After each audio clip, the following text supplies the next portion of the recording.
What's going on, guys? It's Greg here, aka New York Prepper.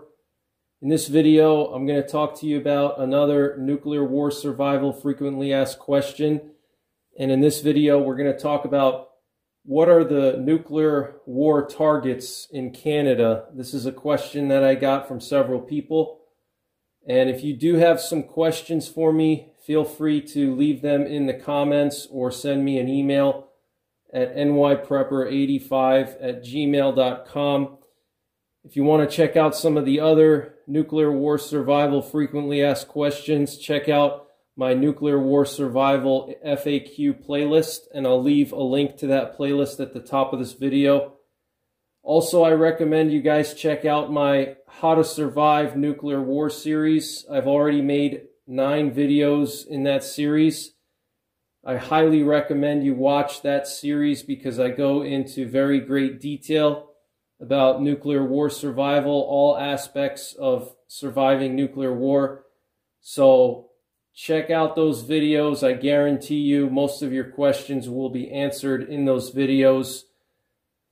And one thing I want to mention is that I'm going to post all of these targets and their specific coordinates on my website, www.NYPrepper.com, and go into the blog section. When you go into my website and you see the tabs on the top, click blog, and I have all my nuclear war survival references there. I have all the U.S.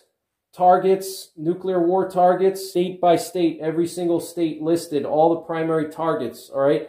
But I'm going to do the same thing for Canada. I'm going to post a blog entry for Canadian nuclear war targets, and I'm going to post specific coordinates and locations because a lot of these nuclear targets, you can't find them just by Googling them. They're hard to find. They're in remote locations, so I'm going to actually post coordinates so this way you can actually look them up on a map and see if they're close to you, all right? But I'm going to list all these nuclear war targets on my website, okay, for future reference with the coordinates, and I'll add some extra detailed information that I didn't discuss in this video. So with that being said, let's talk about nuclear war targets in Canada. So this is a little sketch of Canada. Here we have Alaska up here. Here we have the Hudson Bay. Up here we got Greenland. Down here is Nova Scotia and Newfoundland over here, okay? And then here we got the Great Lakes in this area. All right, here we have the Midwest, Montana, etc. All right, so this is Canada. All right, so let's talk about what are the primary targets in a nuclear war for Canada. What areas would be hit first? So the biggest target in Canada is going to be Canadian Forces Base in North Bay, okay? Now, this base is about 250 miles northwest of Ottawa, all right? North Bay is the equivalent of Canada's Cheyenne Mountain, okay? North Bay has a bunker underneath it that is 60 stories deep underground, okay? You're talking about, 600 feet below the surface, okay? A massive bunker underneath North Bay. And at the time it was operational, it was one of the largest bunkers in North America, possibly in the world, okay? Now, according to the Canadian government, this bunker in North Bay no longer works, okay? They've decommissioned it. They still run the climate control. They still maintain it. They didn't let it fall into disrepair, but they decommissioned it, meaning that they no longer use it, supposedly, for what it was built for. And it was built to survive a nuclear attack, okay? This was Canada's version of Cheyenne Mountain. And so North Bay, you have that bunker there, and the bunker, like I said, is 600 feet or more below the surface, and also they specifically chose North Bay because of the geology of the rocks in North Bay. It's a very, very dense rock in North Bay. So they wanted a very dense stone above their heads, okay, in case Russia were to target the bunker with nukes. They needed something solid. And so the area around North Bay has really solid bedrock, or, you know, whatever you want to call it. I'm not a geologist, but, you know, the bedrock, the ground is very solid. It's all solid rock, probably harder than granite. It's a special type of metamorphic rock that's like over 2 million years old, and it's stronger than granite. And so this bunker is 600 feet below the surface. And it was designed for the Cold War. They used it during the Cold War. This is where Canada's NORAD is based, okay? So North Bay is where all of the radars and all of Canada's air defense is fed into North Bay, okay? So think about North Bay as the equivalent of NORAD in Cheyenne Mountain for the United States. Okay, North Bay is the entire command and control of the Canadian Air Force and also the Canadian NORAD. Okay, if you don't know what that means, what NORAD means, NORAD is North American Aerospace Defense. Okay, in the late 50s, the United States and Canada signed a treaty that they would basically, it's almost like a NATO for North America, okay? They signed a treaty that they would help each other out if there was ever a war, and most importantly, they would monitor each other's skies. So Canada and the United States have the same radar systems, the same satellite systems. Everything is basically one system. So you don't have the United States with its own radars and Canada with its own radars and their own satellites. It's all one system. We are together with Canada. Okay, Canada and the U.S., we share radars and satellites, early warning radars.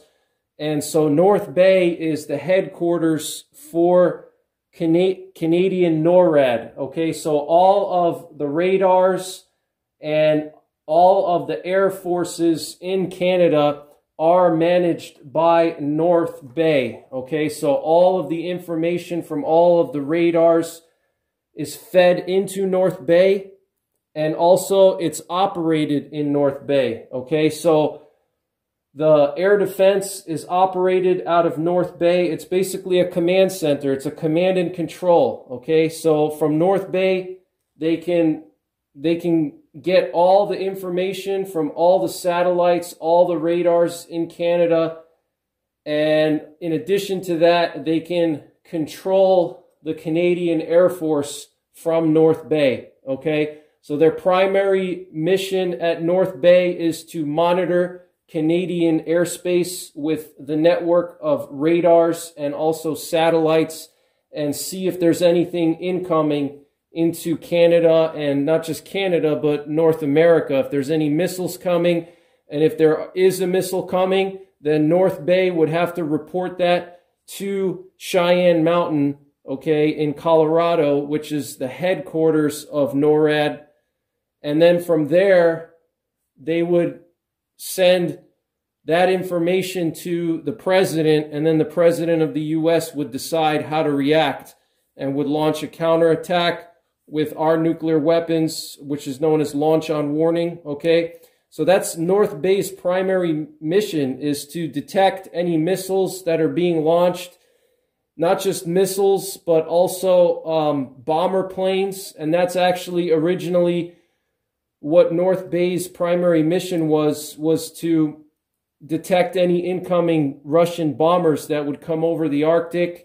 And then later on, once the ICBMs started to get more prevalent, then their mission was to detect ICBM launches in Siberia that would come over the Arctic, okay?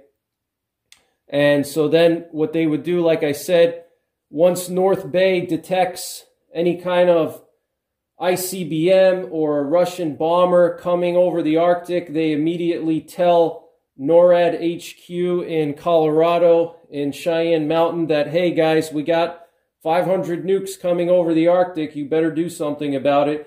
So then NORAD HQ in Colorado in Cheyenne Mountain tells the president of the US, hey, we got 500 nukes coming, they just launched, what should we do? And then the president has a bunch of nuclear options, you know, and that's known as launch on warning, and then we would immediately launch our nuclear weapons at Russia at specific targets that have already been planned out ahead of time and are constantly updated. So North Bay is very critical, not just for Canadian air defense or missile defense, but also for all of North American air defense, because they're monitoring the Arctic, okay? And so how do they monitor these missiles being launched in Russia or bombers coming? So we have what's known as the North Warning System, okay? And formerly it was called the DEW line, and the DEW line stands for Distant Early Warning, okay? So all these triangles here that you see in northern Alaska, the northern part of Canada, and actually they extend to the northeastern part of Canada, but basically all of northern Canada has about 50 radars, okay? Some of them are long range, some of them are short range. There's 11 long range radars and 36 short range radars, and that's called the North Warning System, okay? So let me just write that down.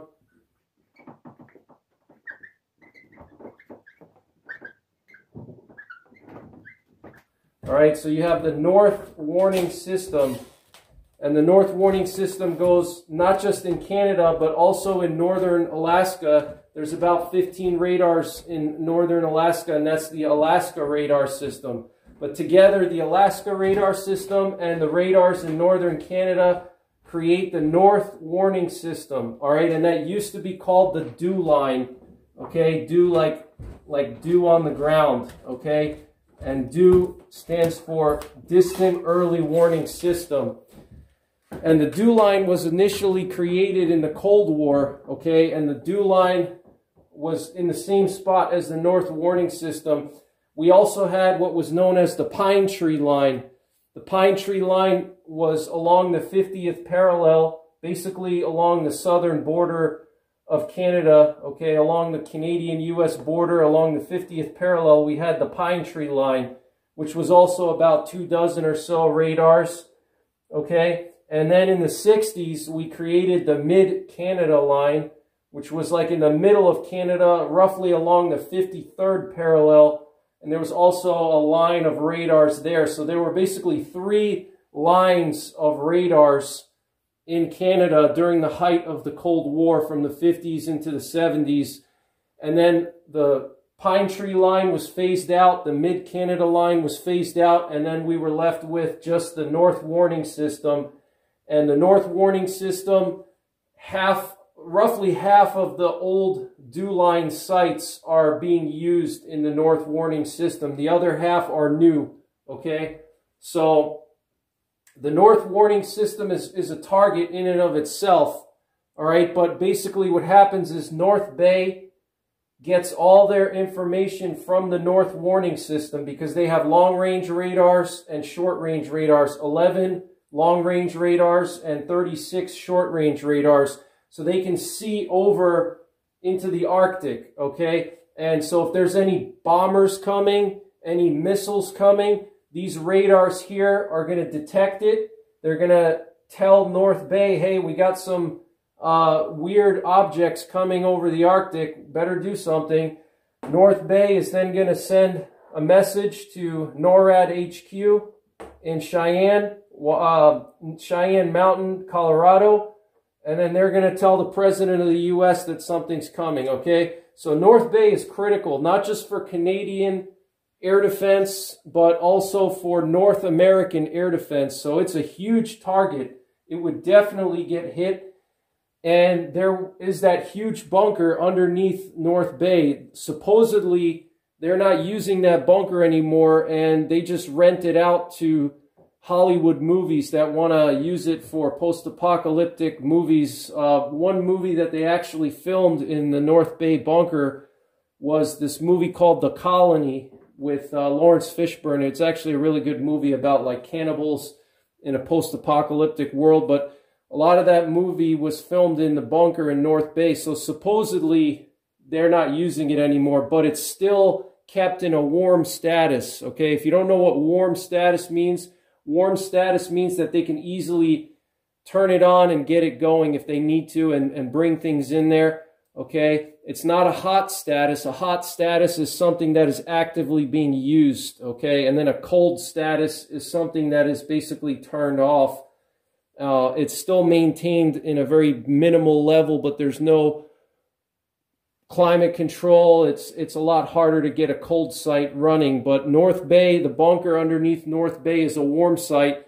So theoretically, the Canadian military could use North Bay for relocating some of their VIPs, bringing them underground. We don't know what the truth is. That could just be, you know, a psychological warfare trick to make Russia and China think that, yeah, North Bay doesn't have a bunker anymore. But it is a huge bunker. Like I said, it's about 600 feet underground, and it's about the size of a shopping mall. It is absolutely huge. It is self-contained. It can house thousands of people. It has multiple blast doors. It can withstand a direct hit from a 4-megaton warhead. So that's a huge target for Russia. They're definitely going to target North Bay. So the good thing about North Bay is that it's far away from any populated areas. And in general, Canada has very low population. The entire country of Canada only has 38 million people, guys. Okay, that is crazy. All right, that's like the population of California, all right? But Canada is almost the same size as the United States, if not, I think it's a little bit bigger. But Canada is roughly the same size as the U.S., but they have the population of California. So a lot of these nuclear targets I'm going to share with you guys, you don't really need to worry about too much because they're in very remote locations, like North Bay, 250 miles from Ottawa. It is fairly close to the Great Lakes, though. It's close to Lake Huron.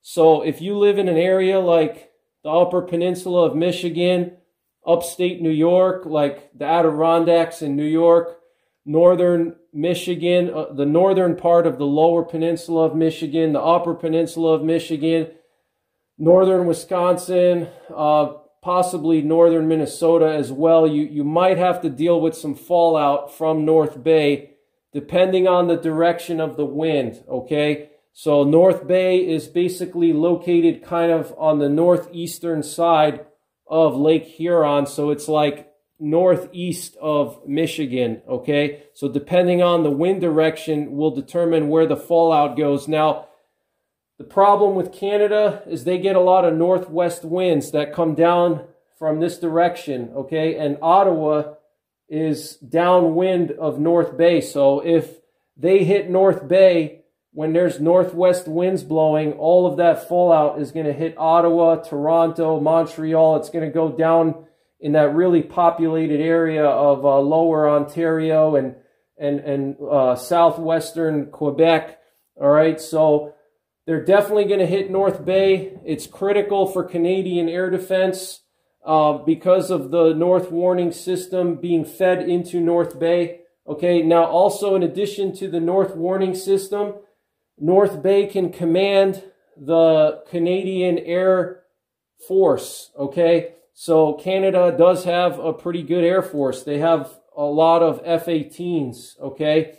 And so they can command their F-18s to intercept any kind of bomber planes. If, let's say, they detect some kind of a bomber, let's say Russia sends a stealth bomber, because Russia's been working on stealth bombers, or let's say China sends a stealth bomber, okay? If they detect some kind of a bomber plane coming in, they can dispatch F-18s to intercept those bombers, okay? We've seen Russia fly their bear bombers all the time to the Alaskan border, and then they turn back. So North Bay is critical, guys. It is absolutely critical. It's the headquarters of Canada's NORAD, okay? So it's very, very important. You have to think of North Bay as the equivalent of Cheyenne Mountain, all right? So very, very important base for Canada and also the United States. Now, this is going to take us into our next big group of targets, okay?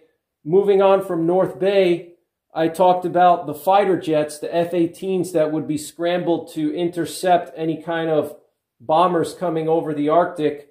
So most of Canada's fighter jets, actually, I'm sorry, all of Canada's fighter jets, at least as far as we know, are stationed in Cold Bay, Alberta, and in Bagotville. So Bagotville and Cold Bay, all right, Canadian Forces Base Cold Bay and Canadian Forces Base Bagotville is where all of Canada's fighter squadrons are located, okay? F-18s, they have at least 100 F-18s, if not more.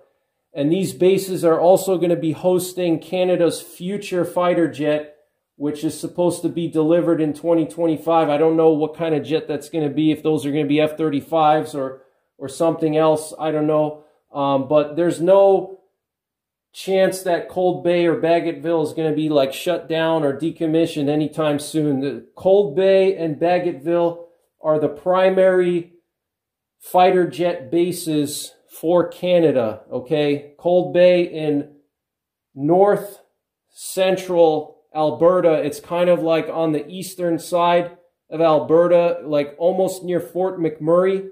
It's going up north, kind of like north central, and then on the eastern part of Alberta with the border of Saskatchewan, okay? So Cold Bay is responsible for the western half of Canada. So the F-18s in Cold Bay patrol the western side of Canada. If there's any contingency, if something happens, the western side is where Cold Bay is covering, okay?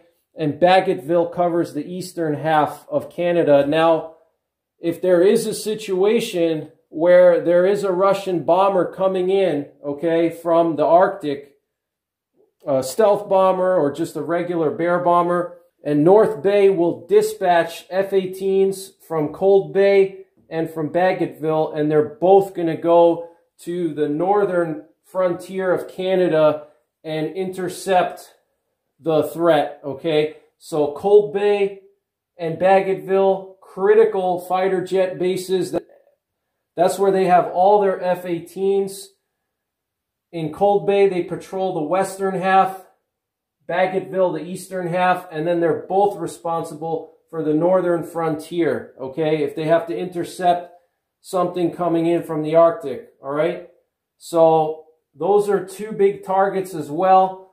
Moving on from that, we have Comox and Greenwood, okay? Comox is on Vancouver Island. It's on the eastern side of Vancouver Island. It's on the protected side of Vancouver Island, so it's not exposed to the ocean.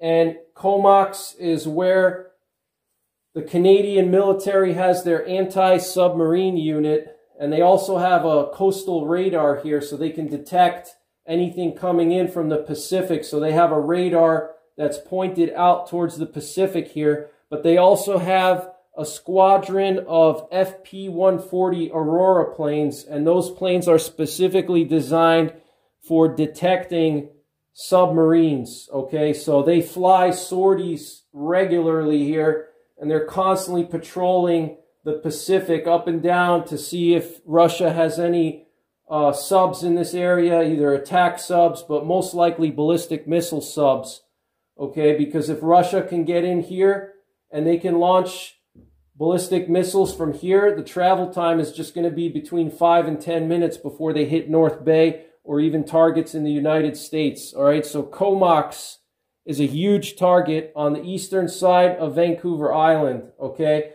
So potentially the areas around Vancouver Island would see a lot of fallout. Russia's definitely going to target that, okay? They want to take those submarine planes out so they can't detect any submarine activity. They also want to take out the radar there. Now, on the eastern side of Canada, you have Canadian Forces Base Greenwood, and Greenwood is basically the equivalent of Comox, but for the eastern part of Canada, and it's located in Nova Scotia in the Bay of Fundy, okay? So it's also in a protected location, and same thing, they have a radar site there. They also have the FP-140 Aurora planes that can go up and down eastern Canada and even the northeastern U.S. and detect any kind of submarines that might be coming in. So they would definitely take out Greenwood. All right, so those are the biggest targets in Canada. All right, right there, that's it. Now also in Winnipeg, Winnipeg is actually the administrative headquarters for the Canadian NORAD. So North Bay is the operational headquarters, okay? That's where all the data comes in. That's where they issue commands to the F-18s to intercept any kind of threats coming in. But Winnipeg is the administrative headquarters of Canada's NORAD. Also, there's the administrative HQ of Canada's Air Force in Winnipeg. So that would be hit. There's a Canadian Forces base in Winnipeg. That would be hit as well. So those are the kind of the biggest targets. Obviously, Russia is going to hit these radars here. They're definitely going to want to take these out. They might actually take those out first, okay? Again, there's 11 long-range radars and 36 short-range radars, and they're scattered along the northern border of Canada, okay? And they probably don't need to use huge nukes for these because the sites are very small. It's literally just a radar, a small building, and a little outpost for the people that are manning the radars. A lot of them are actually unmanned, so they don't even need people there, okay? But a lot of them have people that are there. They have little buildings, you know, a place for people to sleep and live, you know. It's like a small outpost, a lot of them. But they're very small targets, so they could even hit those with cruise missiles. They don't even need nukes for them, but those would definitely be targeted. If they do use nukes, they would be very small yield nukes, so I don't think fallout would be much of an issue. And again, this northern half of Canada, there's nobody there, so, you know, unless you live in a very remote area, if you're somewhere in Nunavut or, you know, Northwest Territories, then, you know, there's not even going to be that much fallout to begin with anyway, but they will hit the northern warning system. Also, another big target that I forgot to mention early on is Thule. Okay, Thule in Greenland. That's a critical base for the United States military. We also have early warning radars in Thule, and that's in Greenland. Okay, so they would definitely try to hit Thule. Depending on the wind conditions and the yield of the warheads, it may or may not drift into Canada. Hard to say. So those are the primary targets. North Bay, huge target, okay? Comox and Greenwood and Cold Bay and Bagotville, those are the biggest targets. Winnipeg is a big target. Now, finally, the last group of targets that I want to mention are some forward operating bases for the Canadian Air Force, okay, in the northern frontier of Canada. So they have 6 what they call forward operating locations, or FOLs in the Canadian military jargon. There's 6 of them scattered throughout the northern frontier of Canada. You have one here in Inuvik. You have one in Yellowknife. You have one in Rankin Inlet. You have one up here on this island. I don't know what this island is called. Anybody from Canada, if you want to correct me, but there's this big island up here on the northeastern part of Canada, like northeast of Labrador. And there's a base there called Iqaluit. I don't know how to say that, Iqaluit. And then there's another one in northern Labrador. It's called Kuujjuaq. And then there's also Goose Bay. So between Goose Bay, Kuujjuaq, Iqaluit, Rankin Inlet, Yellowknife, and Inuvik, these are their forward operating locations or forward operating bases for the Canadian Air Force. Okay, so why do they need these? Well, if let's say North Bay dispatches F-18s to intercept something up here over the Arctic, okay, F-18s don't have a huge fuel tank, okay? So, and Canada is a huge country, so if they fly a sortie, let's say they dispatch 2 F-18s from Cold Bay and 2 F-18s from Bagotville. The ones from Bagotville go up here over the Hudson Bay and they do a patrol of this area here. And then the ones from Cold Bay come up over here and they patrol this part of Canada over the Northwest Territories. You know, these areas here, it looks small on the map, but you're talking about easily 1,000 miles from Cold Bay up to the northern border of Canada near the Arctic. You're talking about 1,000, maybe even 1,500 miles. And if you're coming out of Bagotville and you're going up to, let's say, northern Hudson Bay area, okay, and you're doing a sortie here, you need to have a place where you can land your F-18 and refuel, all right? Because you're not going to have enough fuel to go from Bagotville all the way up to northern Hudson Bay and then come back down to Bagotville. It's not going to happen, all right? You're going to run out of fuel. So these fighter jets in Cold Bay and in Bagotville, they need a place where they can land when they're doing sorties over the northern frontier of Canada because it's a huge territory. Okay, so that's why they have Inuvik, Yellowknife, Rankin Inlet, Iqaluit, Kuujjuaq, and Goose Bay. They can land in these places, and they have long runways. So these forward operating locations are multi-purpose.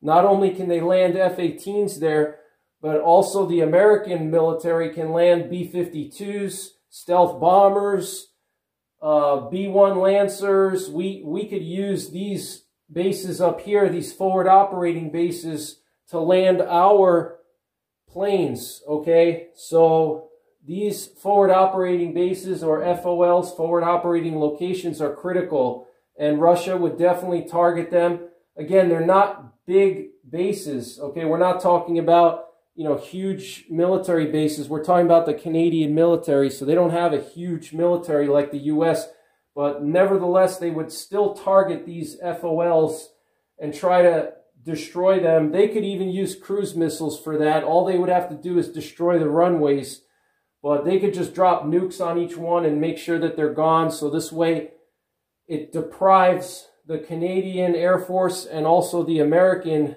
Air Force, the U.S. Air Force, any kind of bases that they could land their fighter jets and their bombers in the northern half of Canada, okay? And if we're talking about an invasion, a land invasion, if let's say Russia wanted to invade us by land, I always thought that they would come over the Arctic and they would try to secure the northern part of Canada first because there's not a lot of people here. Once they take out these radars and they take out these forward operating bases, they could conquer the northern part here, the Northwest Territories, the Yukon, and then that would effectively cut off Alaska, you know, from America, from NATO, because Canada's a NATO country. So these forward operating locations are a high risk for attack. And then obviously the North Warning System. So that's pretty much it, guys. Those are the main targets in Canada. I hope you learned something. I'll probably do more videos on Canadian nuclear targets. I think it's a very under-discussed topic. Most people talk about the United States, so I might get a little bit more detailed on this topic in future videos, so stay tuned to my channel for that. But that's pretty much it for this video, guys. Take care, God bless, and don't forget the 3 Ps. Prepare, practice, and persevere.